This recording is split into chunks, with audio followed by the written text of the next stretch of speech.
I was still in college, luckily. I bet like $50. I think I ended up winning. 40 million people in the US bet on sports every week. So what advice would you have for someone that is kind of in the weeds betting? I started as a losing gambler. I don't know anyone who just wakes up one day and is just consistently winning. People DM me all the time, hey man, I have $1,000. And I always recommend people who are, struggling sports gambling.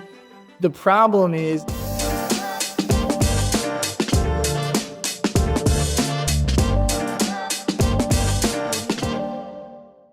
all right, we're here with our first CEO Corner guest, Matt McCuen from DeadPresPicks. Matt, I'm going to start off with a fun fact about you, and then we're going to jump straight into a good memory that I think everyone's going to want to listen to. So we'll start with fun fact. Matt is half Irish and half Italian, but has never been to either country, Italy or Ireland. And we're going to change that soon.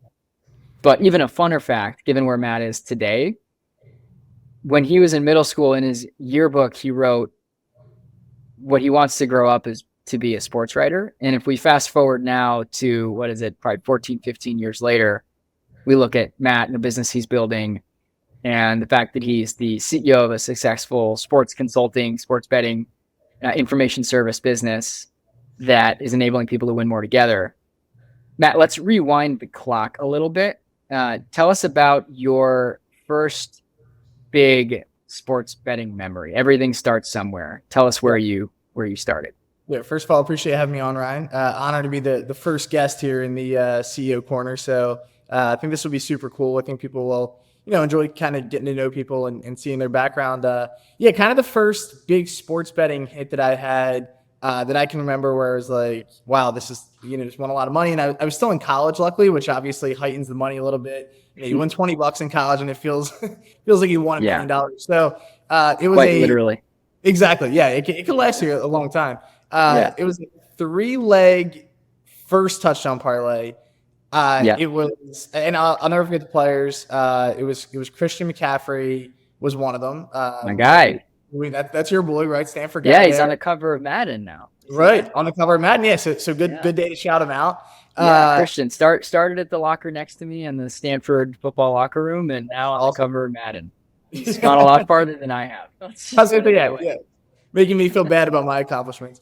But yeah, so McCaffrey was one of them. Obviously, that one wasn't too crazy. Darren Waller was another one. I believe this is when he was still with the Raiders, I want to say. And then when Alshon Jeffrey was a Eagle. So just remember, that week, everyone knows when they hit those big parlays, you'll never forget those players. So those three will always be in my betting Hall of Fame. That's awesome. It was that first bet that I hit that I was like, wow, this could last me a little bit of time in college. Probably lived off of that for a couple of months. So remind me, how much was that? What did you place and what did it result in? So what I won on it, I bet like $50. I think I ended up winning like $780 or $800. It was around that. Wow. So again, it wasn't like I've hit much bigger bets, obviously at this point in my career, because the financials have opened up a little bit since I was a freshman in college working at a pizza shop. So, but when I won that money, then it was kind of the first bet, I guess, that I hit that made me be like, well, you know what, sports betting, if I can actually get good at this, I might be able to make some money on the side. Yep. So that one always just comes to mind in terms of, winning a big bet. Yeah, I love that. That's a great memory. And at that point, you probably did not have any concept of bankroll management or what your typical unit was. I'm sure it wasn't $50 at the time. And that kind of kicked it off. So that it sounds like that was a bit of the initial strike of lightning per se that kicked off the DeadPresPicks story. For sure. Yeah, I mean, I've awesome. told the story before, but kind of just obviously DeadPres starting in college, but that was kind of when the interest, I guess, of sports gambling really hit. Obviously, growing up as a sports fan, but at the point when I was old enough to start doing it, and it was legal here, kind of just dove right into it. So it was a good time because it was at a time where I was still in college and interested in it. And obviously what it's become since then is kind of crazy, just not only for DeadPres, but just the sports gambling industry in general, right? The last 5-7 years, that window, it's really just jumped as an industry. So it's been awesome to see, and it's exciting for guys like us. Yeah. And so what year was this? Remind me. So let me think, 2019 was when that hit. And that was actually the same year. It was later in that year that DeadPres actually started.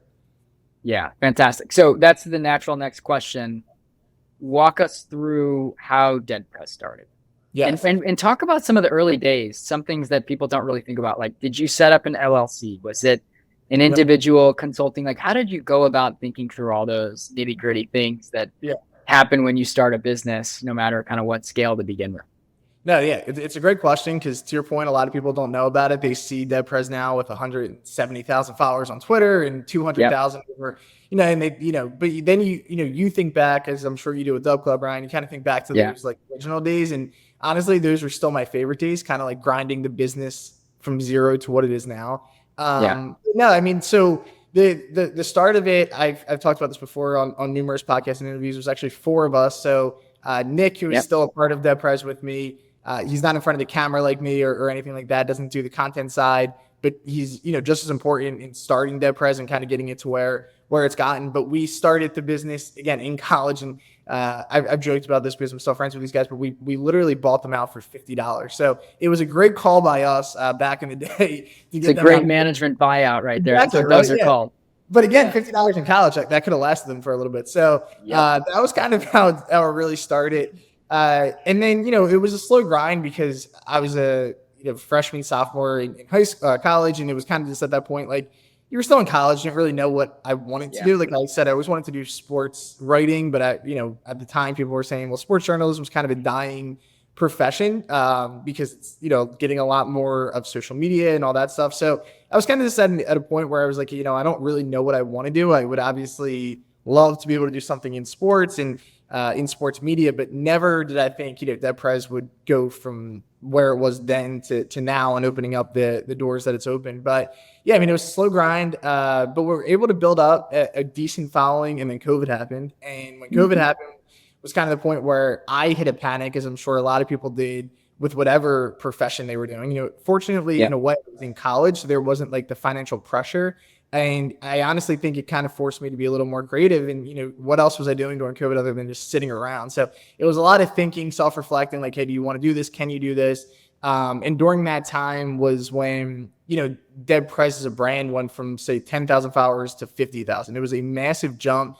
And it was during a time where no sports were being played that I had watched before. So it was an interesting time. Obviously, we all remember tennis, KBO, Russian hockey, ping pong, ping pong, whatever, those good old days. But that was kind of that time. It was like, listen, how I looked at it was have to take a chance, and kind of cap these sports and try my best, just to give people content, something to think about outside of, all the horrible things that were happening during COVID. So that was the time where, funny enough, DeadPres really did take that jump. And once the bubble came back with the NFL and NHL and sports came back that I think more people watched, I obviously knew more about, Nick knew more about, that we were able to lock in a little bit more in those areas. And then, DeadPres just kind of grew as any brand will over time with success. So I mean, those early days, Ryan, are definitely my favorite. I mean, I always get kind of goosebumps talking about them because it's like, looking up now to where we're at compared to where we were 5-6 years ago, and how it has, now become what was kind of like a hobby and a fun thought with your friends has become, your career. So it's been awesome to see how it's all gone down. Imagine how, I mean, you had to navigate the craziness of COVID. And obviously sports is a sector that was hit really hard. But imagine how like the CEO of Airbnb felt, Ryan Chesky. Like, no one's traveling. You are literally locked down. And that whole business, Airbnb, like their sales was predicated on people getting out and about. And it's interesting because you just described a risk mitigation approach that you just reacted to as CEO of DeadPresPicks. Like, I don't know if you really thought about it in the moment, but you just did what was best for your business at the time. And it was offering a new product and a new service and a new marketing strategy. Exactly. Yeah. And it's something that, in the moment, I don't think that was fully thought about. It was kind of more, just like, listen, there has to be something done, because if, you kind of stand still and wait until sports come back, that's fine. But the odds of you growing your account during those months, and even now, something that I think a lot of people don't think about, having a massive following on Twitter and, having a nice following on other socials. Like I think a lot of people think when you get to 170,000, you kind of stop, right? Like, you reach the number, but I honestly think it's more challenging now to get followers and, new people looking at your stuff because you already have so many. So, you can kind of never stop that being creative, trying to respond. And to your point about new products, like right now, where gambling Twitter is a year ago to now, it's completely different. So you kind of have to adjust to those trends. I mean, it's like sports and anything else, analytics, how they've come into sports a lot more in the last 5-6 years versus the past. So that's kind of how gambling Twitter is. I mean, if you look at a lot of people who were on gambling Twitter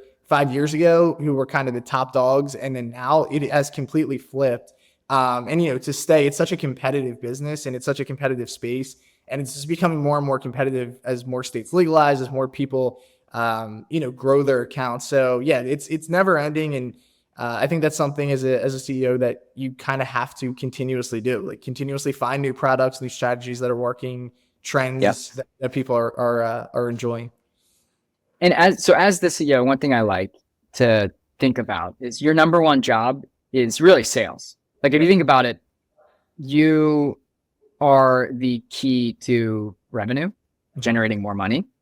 And the partnership with DubClub is fantastic because, for you in particular, it's like 40% of your revenue comes from DubClub, which is great. But like at the end of the day, you have to offer the product and you're still selling out there every day. How do you think about sales and marketing for DeadPresPicks? Yeah, well, first, I want to throw some light on what you kind of brushed over humbly there. 40% of the sales from DubClub is absurd. And, that's kind of a partnership that going in, I've told you, joked with you guys before, I had zero clue it was going to be anything more than that. But I mean, 40% of sales to come just from DubClub is insane. And it's a testament to what, you've done, Lou's done, Dash has done, kind of growing the marketing side of DubClub. But kind of for me, like my day-to-day operation, it's just trying to be as consistent as I can with, again, kind of the new trends, like what's in right now. So there's always different tactics of marketing. I love doing free trials because I feel like it's the most rare thing genuinely, because it's like, you can look at my products for whether it's a 3-day, a week, whatever it is, you can look, you can evaluate for yourself. If you like it, you jump in. If you don't, you cancel. Like it's very simple. It's very straightforward. There are also people that are out there. I do think Twitter kind of acts as a free VIP. Like I do post a ton of free content for Odds Checker US where I write. I post a lot of free content there. So people do get to tell, 3 to 5 bets a day. During football season, it might be 7 free bets a day, like a lot of free bets. So I think a lot of people can evaluate off that. If they want to jump into VIP, the links in the bio, the DM. So, definitely the basic things. And then also what I think has worked really, really well with DeadPres is kind of building personal relationships, like with your followers. So making those people feel like they are actually a part of the community, and like just because I'm good at something doesn't mean that I'm above that person, if that makes sense. Like trying to be just genuine and like, what, I'm doing the same thing. I'm trying to win bets with you. I just happen to do it for a living. I happen to do it at a high clip, and it's something that I think has worked really well. Actually building relationships. So fortunately, I've had a lot of amazing followers. I always say 99.9% of the followers are amazing. You always have the 0.1 who might try to bring you down and troll a little bit. But for the most part, I mean, these people who take time to, check your content out, it is genuinely appreciated because, without the followers, is same thing with DubClub, as I'm sure you would say, like the businesses are nowhere without the people who kind of make them run. So marketing, I mean, there's a lot of different tactics. Email marketing is something that since joining DubClub has been a massive jump. And that's something I learned through DubClub, because in the past didn't really know how to attack it. Knew it was a good tactic. Just, how do you actually get it in motion? But I mean, there's so many things. Nick has taken the Instagram over, trying to, we're trying to grow now on other socials. We're looking for people to help us grow on TikTok and all this stuff. So actually making DeadPres like a brand now where we have like employees, people helping us out. It's exciting because it's like, now it's not just, us running it. There's other people involved and everyone's kind of doing it as a team. Yeah. You guys are scaling. Yep, exactly. So Matt, one of the things that you mentioned that I think is really interesting, and I think like what's fascinating to me is you just have like an instinct for running a business, which is really cool to hear.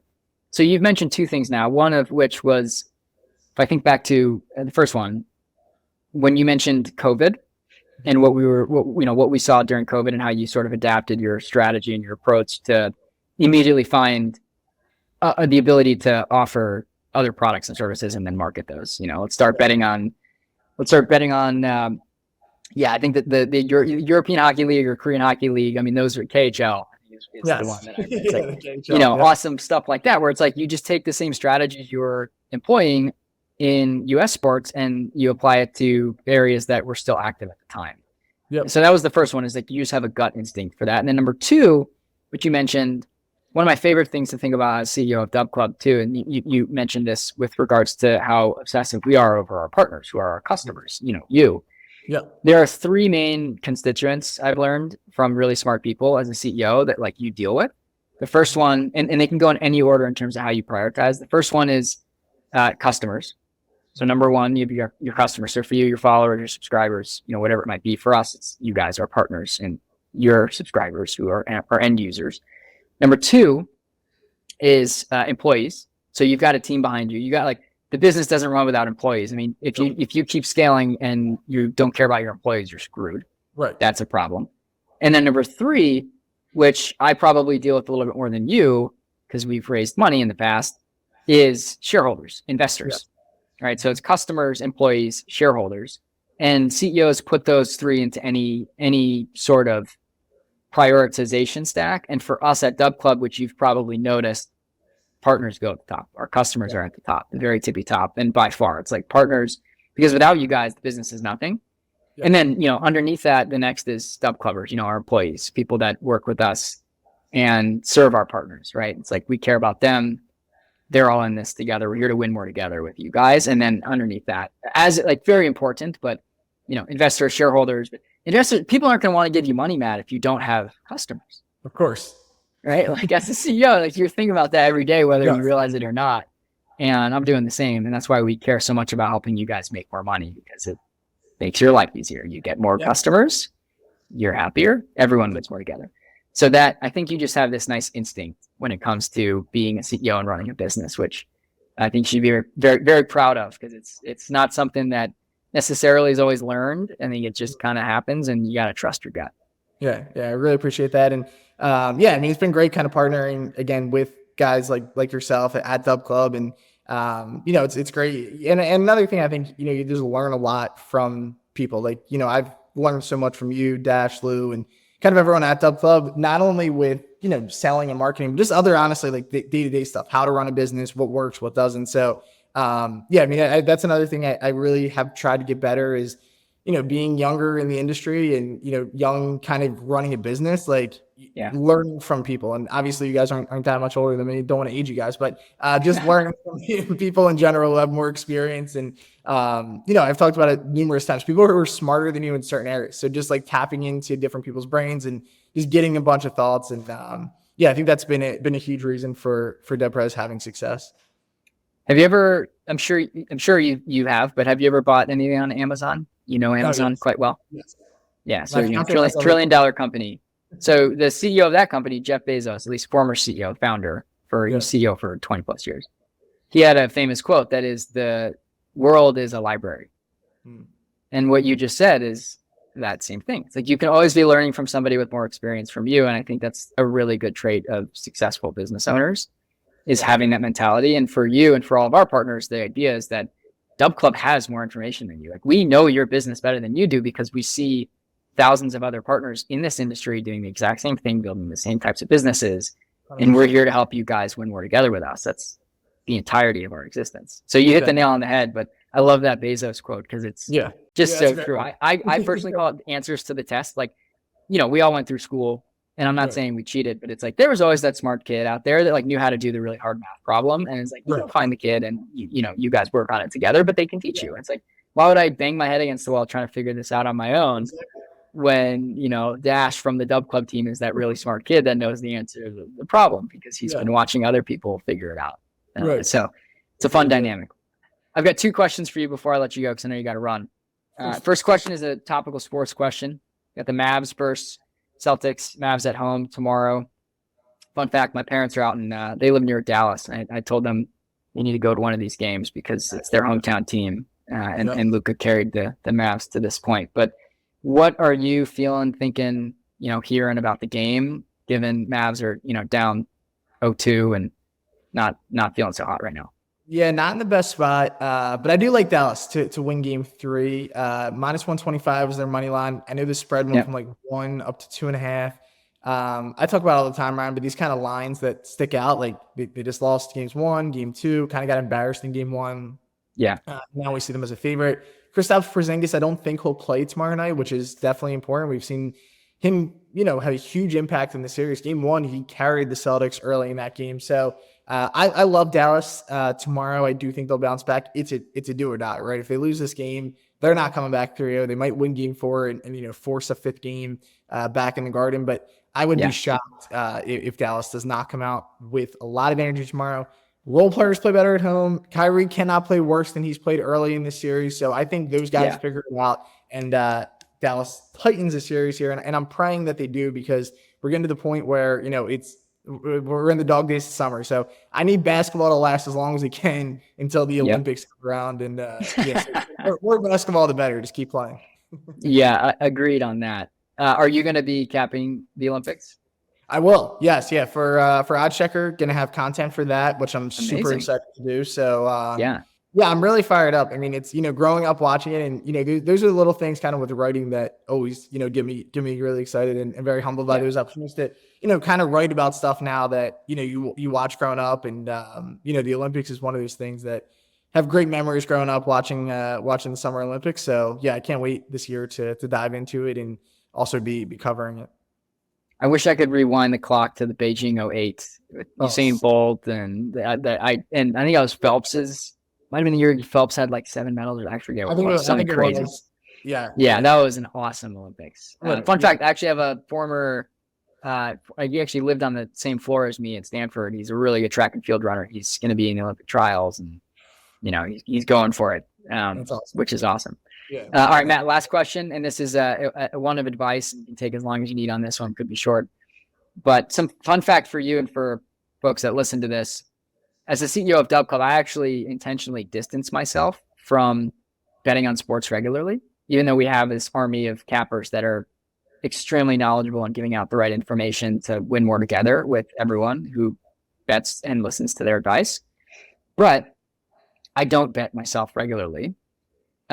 However, 40 million people in the U.S. bet on sports every week. So I'm going to ask you kind of a 2-part question. One is like, what advice would you have for me, a person that doesn't bet all the time? And then what advice would you have for someone that is kind of in the weeds, betting regularly, whether with a capper or not? Mm-hmm. Yeah, well, the first thing, I think it's crazy when I talk to people who don't bet, Ryan, because I think I'm around it all the time. So I'm just like, what's wrong with you? I try to shake it out of them. Listen, I think if you're not betting and you're content with watching sports games like that, more power to you in a way, because you probably don't have the stress sometimes. I feel like that maybe the casual gambler will have. But I know plenty of people, like my dad, who's a huge sports fan, was a huge influence on kind of me getting into the industry. Like, he doesn't bet, Super Bowl, like big games, but like we'll watch, games all the time together, and I'll be dying on one side of the room and he'll be eating a bag of chips. Like, you do have the kind of that dynamic of it. But then, again, people who are, struggling sports gambling, I started as a losing gambler. I don't know anyone who starts winning, who just wakes up one day and is just consistently winning. And the amount of things I've learned over the last decade of kind of just, sports gambling and just learning how it works. Like, there are so many little things that you can pick up. Number one, undoubtedly, is that bankroll management. Like, just setting aside what you can lose and like wake up tomorrow and not be stressed about is by far the most important thing. And, also just like your units, like people DM me all the time, hey man, I have $1,000. And I always recommend 1% as a unit. So, you're betting $10 a game. It would take really long, Ryan, to run out of money. You know what I mean? Like, you would have to be really, really bad. That's right. You'd have to lose like 100 times in a row. Literally. Exactly. If you're betting one unit every single time. Right. So the odds of you actually blowing that money, but the problem is, and which we know, is a lot of people have 1,000 and they're going to go bet that 1,000 on the Phillies money line tonight. Like, the people don't think about it, or they'll lose the first game. I always call it time zone betting. If you're watching an NFL slate, you have a bet 1 o'clock slate, you're going hard in the 4 o'clock slate. Don't do that. Avoid that. But listen, everyone does it. So that's the one thing. Like everyone at one point does do it. And then just honestly, taking advantage of today's, the technology and resources in today's world of sports betting. DubClub obviously is one great example. There are so many cappers on DubClub that I work with. Obviously, you know them much better than me, but I've made so many connections with these guys, and there are a lot of people who are really, really good at what they do. And a lot of people are really good at one sport. Maybe it's parlays, maybe it's teasers, maybe it's straights, over. There are so many different guys who are really, really talented in this industry. They do it the right way. They work really hard. If you don't have time to do the research, pay them, right? Like I don't have time to cut my lawn, right? So I pay someone to cut my lawn. Like, you know what I mean? Like there are little things where, just it's a service provider. Exactly. It's taking care. You don't have to do any of the work. You get the plays, you post them. And then there's also a ton of free content. Like if you're someone who, I always tell people this, like people who are in my DubClub, not like some people, they don't want to pay for picks. That's fine. Like follow your Twitter. Exactly. Follow the Twitter, go to Odd Checker. Like there are so many areas to get free content. If you want that bonus content, if you want the, more plays, more volume, all that stuff, you take advantage of it. But, not just myself, there are hundreds of people that are worthy of getting money and compensated for it because they work really hard at it. And, they're really talented in the industry. So, I mean, definitely just use all the resources you have, take advantage of it. And then last thing I always tell people, like, if you ever get to a point where it's affecting your life, then it is that time to kind of step away. Like there is the responsible gambling disclaimer that everyone does need to go through. And, I know plenty of people who do kind of, my friends, right, who are like, listen, I have to set limits because I get too stressed. And that's perfectly fine. As long as you're aware of it and taking care of yourself, because as great as gambling is, it can be dangerous for some people. So you have to be self-aware, you know what I mean? And making sure you're doing it the right way. But I mean, you do it the right way. And at the end of the day, it is entertainment. Enjoy it, have fun with it. You're going to lose a lot. You're going to lose a lot of bets. It's going to suck sometimes, but if you do it the right way, if you work hard, if you find someone to partner with, you're going to make money and have a good time doing it. 100%. There's a couple stats I think I want to touch on as we wrap, just based off of your testimony there. Number one, 75% of people bet on sports for fun, period, for entertainment. They do it for fun. And so if you're going to do it, why not win more together? That's the whole point of DubClub. You find a service provider, a capper, somebody that knows what they're doing, and win more together with them in their community. If you're going to do it for fun, which 3 and 4 people do. Another fun fact when it comes to service providers in industries like this, 30% of Americans have a wealth manager. Think about that, Matt. That's 100 million people. Wow. Why is that same dynamic not evident in sports betting? It's the same concept. There's actually probably more data available to make an accurate prediction on what's going to happen in a sporting event, 100%. Relative to the lines that are out there, than there is figuring out where a stock is going to move. Yep. I was an investor for 4 years. Like that stuff is hard. And there's always asymmetric information. Like you don't know what is going on inside of a company, but you know that if Christian McCaffrey has a bummed ankle and, things are going wrong with the weather, like you can make an accurate prediction based off of that, things that books aren't picking up. So anyways, I think interesting statistics that reinforce the facts that you were bringing up. But I know you got to run. I appreciate you being on. I'm going to get you off of here so you and your fiance can go visit her grandpa. But Matt, this is super fun. And I appreciate you taking the time. Of course. Yeah, I appreciate your time, Ryan. Thank you. Talk to you soon, man. All right. I'll see you.